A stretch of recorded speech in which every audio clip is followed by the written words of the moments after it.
നാമം ഒന്നാണോ ഒന്നിലധികമാണോ എന്ന് കാണിക്കാൻ നാമപദത്തിൽ വരുത്തുന്ന രൂപമാറ്റങ്ങളാണ് വചനം. ഒന്നിനെ സൂചിപ്പിക്കുന്നത് ഏകവചനവും ഒന്നിലധികമുള്ളതിനെ സൂചിപ്പിക്കുന്നത് ബഹുവചനവുമാണ്. ദേവൻ, കുട്ടി, സ്ത്രീ, കടൽ, നക്ഷത്രം എന്നിവ ഏകവചന രൂപങ്ങളും ദേവന്മാർ, കുട്ടികൾ, സ്ത്രീകൾ, നക്ഷത്രങ്ങൾ എന്നിവ ബഹുവചന രൂപങ്ങളുമാണ്. സലിംഗം, അലിംഗം, പൂജകം എന്നിങ്ങനെ മൂന്നായി ബഹുവചനത്തെ തിരിക്കുന്നു. ലിംഗത്തോടു കൂടിയ ബഹുവചനമായ സലിംഗ ബഹുവചനത്തിൽ സ്ത്രീ, പുരുഷൻ, നപുംസകങ്ങളിൽ ഏതിന്റെയെങ്കിലും ഒന്നിന്റെ ബഹുത്വത്തെ കാണിക്കാൻ ഉപയോഗിക്കുന്നു.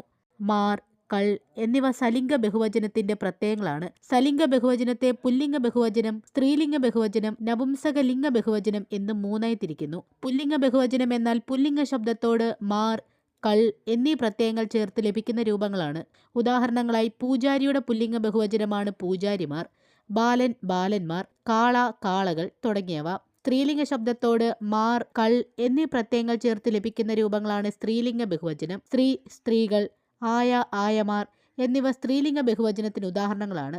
നപുംസകലിംഗ ബഹുവചനം എന്നാൽ നപുംസകലിംഗ ശബ്ദത്തോട് കൾ എന്ന പ്രത്യയം ചേർക്കുമ്പോൾ ലഭിക്കുന്ന രൂപങ്ങളാണ്. കലം പ്ലസ് കൾ, കലങ്ങൾ.